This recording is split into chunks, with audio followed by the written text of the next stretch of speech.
السلام علیکم ورحمت الله وبرکاته. ملګرو سید الرحمن کاکا خیل یم او تاسو ته نن درخیمه ګجرو ملا صاحب ادیره کوم چې یو معروف او مشهور ځای دی. دلته به پخوا خلک راتله او په ټالونو کې به زنګېدل، په ټالونو کې به یې خپلې خوشحالۍ بناولې په اخترو کې، او ډېر ښایسته زبردسته ماحول به و. نن هغه مکمل طور باندې د ټوټ پوټ شکار شوی ده او خلکو پکې لارې هم جوړې کړي دي. کوم ګجرو ملا صاحب چې کوم غټ قبرستان و هغه هم پکې تقریبا ختم شوی دی. خو زه تاسو ته نن ښیم د ګجرو ملا صاحب هغه قبرستان زما سره اوسئ. بیچاره کې امام و، بیا جهاد شروع شو. نو دوی وایي چې خلکو ته وکړو تاسو ځای که نه دی، زه خو لاړم جهاد له، او په کوم ځای مړ شوم په هغه ځای باندې ښخ وي، په دې ځای باندې مړ شو، په دې ځای باندې ښخ وي. بیا پسې ورو ورو راجیره شروع شوې. دا زمونږ د بره سره لړه سمرباغ والا دغه ځای و مقامي امام و. خو بیا جهاد له چې کوم دی جهاد په نیت راغی. جهاد شروع شو چې دا زه لاړم خو تاسو ځای که نه دی، جهاد والا خلکو ته یې وویل بس هغه دی چې په کوم ځای کې مړ شو هغه نه راوړئ هغه ځای او دا راته وویل دلته پخوا به په دې کې څوک منجوران به وو پکې که نه، چا به څه صفایي مپایي یا چې کوم دی نو څه د بل څه شي انتظام به یې کوو. نه پخوا خو به دلته به خلک راتله که نه، دغه زیارت له به هم راتله او اکثر به خلک په دې اخترو کې راتله که نه، ټالونه مالونه به لګېدل. دغلته کوزي کې به ټالونه اړتول که نه، د هغې نه بعد بیا هېڅ نشته، ډېر کلونه وشو. ګرمه ګرمي به و که نه، هر طرف ته به خوشحالۍ نه وي، خلکو به اخترو له راتله، په خپله راتلو، په خپله به راتلو که نه. دلته به چې موږ کله رالو که نه، نو اکثر خو به خلکو د لاټرینې ماټرینې او دا ټالونه یو شی بل شی به کول. نو ویل سواره راله، په سواره چې رال نو په سوارو کې به بیا موږ داسې وو چې خپې به دغه کلي وې، مطلب دی چې بیا به د کور نه به نه راوتو. موږ به دا کوله، موږ به چې یار دا سواره څه شی دي، خدای پاکه پیریان دي که څه شی دي، او دا سواره به دوی څه ته ویل دا زما خیله پولیس به راتله په آسونو باندې په قچرو باندې دغه به هم کوو او خلکو به پکې خلکو پکې تماشې او مطلب دا چې دا جوارګرۍ نه مرارګرۍ نه خلکو پکې کولې که نه. نو حکومت په راتلو د دې لپاره چې یاره کم از کم خلک دا شیونه نه کوي، نو چې هغه به کله څوک په آسونو باندې به رال، نو آسونه هغه خو منډه کوي که نه، نو چې کله به رال او سواره رال، نو چې سواره رال نو بیا به خلکو هغه لاټرینې به هم ګزارلې وې او ټالونه به هم دغه کلي ورڅه به یو غر پر به جوړ و. خیال دی ورته دغه د لاسپلاس بابا، بالکل دا دوه دیرې وې که نه، یوه لاسپلاس بابا او یو چې کوم دی نو دا ګجرو ملا صاحب وه. داسې ده داسې یار په دې کې اوس هغه خونان هم پکې ختم شوي دي، څه شته دی پکې. دې دیرې کمیټۍ والا نشته دی، ځکه چې دا دغه وچي دا ونې وچې شي، دا په کار دی سړی جومات له ورکړه نه، نو دا یو او بل راځي ځان له وایي.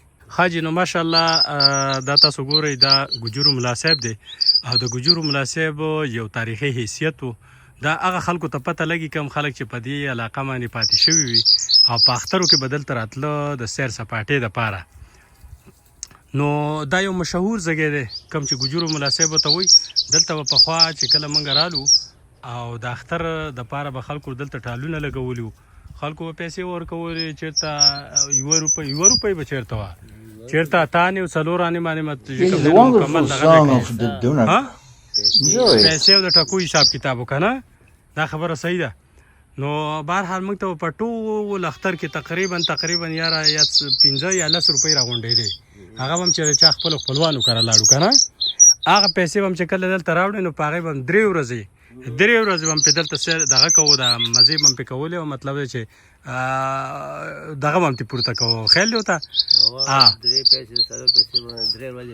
ټالونو کې به هم پکې ځنګل، او مطلب دی چې هغه لاټرین اکثر به پکې لاټي زما ډېره خوښه وه، ویل ډبل خره او ډبل اسونه او ډبل باراسینګې هغه شیونه چې کوم دی پکې که نه، هغه شی پکې و که نه. ښه نو بهرحال دا درته زه ښیم دا چې کوم دی ګجرو ملا صاحب دی، او ګجرو ملا صاحب تختې چې کوم دی دروازې دغه شانې پرتې دي. دا قبر چې کوم دی دا خلکو لټولی و، ځکه چې څه وخت کې داسې یو خبر را دغه شوې وه، افوا راغلې وه چې یاره کوم غټ قبرونه دي غټه، نو په هغه غټو قبرونو کې د دې ځای کې چې کوم پخوا به هندوان پاتې کېدل، نو چې کله د دې ځای نه لاړو په منډه باندې. نو هغې خلکو خپلې خزانې او خپل بوتان او خپل قیمتي چې کوم شی نو هغې په دې قبرونو کې ورواچېل او په هغې باندې یو هسې یو غټ نشان یې پې جوړ کړو چې دا قبر دی او مطلب چې څوک یې ونه لټوي. خو بهرحال بیا داسې که وخت راغی چې یاره ډېر خلک راپاڅېدي او مطلب چې دا قبرونه مبرونه ولټول، نو په دغه کې هم دا قبر لټولی شوی دی کوم چې ډېر غټ قبر و د ګجرو ملا صاحب. خو دا تاسو ګورئ دا هم لټولی شوی د دې لپاره چې کیدای شي که په دې کې چېرته بوتان پکې پراته او یا پکې نور څه داسې شیونه پکې پراته که نه سره زر یا سپین زر پخوا به دلته هندوان پاتې کېدل، نو هغه شیونه پکې نشته. او دا چې کوم دی دا کوډګۍ ده، په دې کوډګۍ کې به دلته د دې منجور چې کوم و د دې انتظامات چې به کوم سمبالول د دې هدیرې یا د دې قبرستان یا د دې قبر، نو هغه سړی به دلته پاتې کېدو. همدغه شان که تاسو وګورئ په شیخانو کې چې کومه هدیره ده هلته به ځان نه چې کوم دی نو خپل منجوران او خپل خادمان به پاتې کېدل. دغه شان په ګجرو ملا صاحب کې دا ځګی و دا ورته مختص شوی، خو د وخت سره سره چې کوم دی نو دا ټول هر څه ختمیږي. کل من علیها فان ویبقا وجه ربک ذو الجلال والاکرام. صرف یو د الله پاک ذات بچ پاتې کېدونکی دی، باقي هر څه ختمیږي.